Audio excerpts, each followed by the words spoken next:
May problema ba sa pagdudumi ang inyong babies, mga kasangbahay? Kung ang isang sanggol ay hindi nakakadumi ng maayos, ito ay maaaring kondisyon na Hirschsprung's disease. Ang Hirschsprung's disease ay isang bihirang kondisyon kung saan ang isang tao ay hindi nakakadumi ng normal. Kaya naman ating alamin kung bakit nga ba nagkakaroon ng Hirschsprung's disease ang isang sanggol. So let's start our discussion now. Ang Hirschsprung's disease ay isang kondisyon kung saan kulang or wala ang nerve cells na tinatawag na ganglion cells sa isang bahagi ng bituka. Dahil dito, hindi nakakagalaw ng normal ang affected part ng colon, kaya nahihirapan si baby dumumi.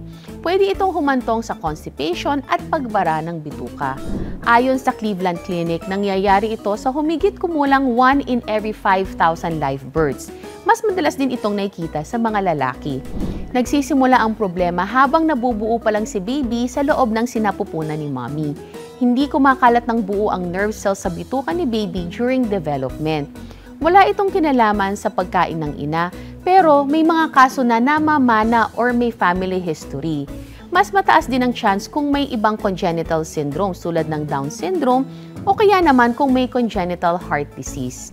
Karaniwang napapansin ito agad pagkatapos ipanganak si baby. Narito ang ilan sa mga signs and symptoms ng Hirschsprung's disease. Una, hindi dumudumi si baby sa loob ng 24 to 48 hours lalo na pagkapanganak. Lumalaki ang tiyan tulad ng abdominal distension, pagsusuka na minsan kulay green or bile stained, hirap sa pagdumi si baby or chronic constipation sa older infants, at mabahong pag-utot or sudden release ng maraming dumi after rectal exam kay baby. Ang ibang bata ay may signs ng delayed sa paglaki o kaya naman ay madalas ayaw kumain or walang ganang kumain. Kung nakakadumi man si baby, madalas ay maliliit, matigas or parang pellet-like yung stools o kaya naman minsan matagal bago magkaroon ng kahit anong bowel movement. Sa ibang kaso, explosive or sobrang daming dumi pagkatapos ng rectal stimulation. May 3 common diagnostic methods para makita ang Hirschsprung's disease. Una ay ang abdominal x-ray. Ito ay para makita kung may bowel obstruction or bara sa bituka. Ginagawa din ang contrast enema. Gumagamit ng dye sa x-ray para makita ang transition zone. And ginagawa din ang rectal biopsy. Ito ang pinaka-definitive test para malaman kung may Hirschsprung's disease. Kumukuha ng sample sa rectum para malaman kung kulang ang mga ganglion cells. Ito ang ginagawa para makumpirma ang diagnosis ng Hirschsprung's disease. Ang definitive treatment ng Hirschsprung's disease ay ang surgery. Karaniwan, ang ginagawa ay pull-through procedure kung saan inaalis ang apektadong bahagi ng bituka at kinokonekta ang normal parts sa puwet. Hindi ito natutugunan ng gamot or diet lang. Walang natural cure ang Hirschsprung's disease kaya kailangan talaga ng operasyon. Ang Hirschsprung's disease ay maaaring magdulot ng serious complications lalo na kung hindi agad na-detect or na-operahan ang bata. Pinakakaraniwang complication ay ang enterocolitis. Nangyayari ito sa hanggang 40% ng mga may Hirschsprung's. Ito ay ang pamamaga ng bituka na maaaring maging mild lang or pwedeng life-threatening. Ang mga signs ito would include lagnat, explosive diarrhea at matinding pananakit ng tiyan. Kapag malala, pwedeng magdulot ito ng sepsis, which is a dangerous body-wide infection. Ang iba pang complication ay ang large bowel obstruction kung saan hindi makadaan ang pagkain or dumi sa bituka, toxic megacolon kung saan may sobrang paglapad ng colon na pwedeng mag-leak ng bacteria sa dugo at magdulot ng infection or butas sa bituka. Pwede rin itong mag-cause ng severe constipation, malnutrition, accidental pooping or incontinence at gayon din ng fever at pagsusuka. Kaya importante ang early diagnosis and regular monitoring. After surgery, some kids might experience constipation or diarrhea. Kaya mahalaga ang bowel management diet.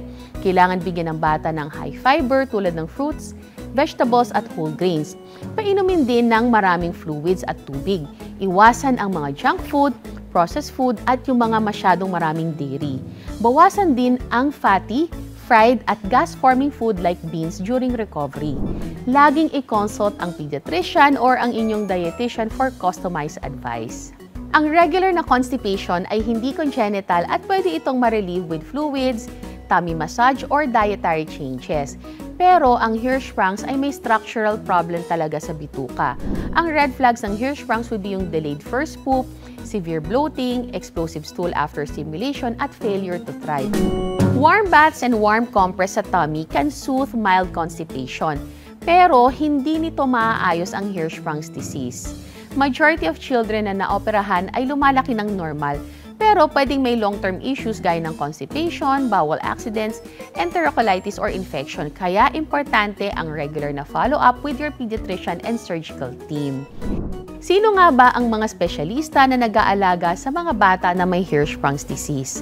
Nariyan ang neonatologist for newborn evaluation, pediatric surgeon who performs the pull-through surgery, pediatric gastroenterologist who helps manage digestion and feeding, ang inyong general pediatrician na nagko-coordinate ng long-term care, at ang pediatric dietitian who helps with bowel-friendly meals.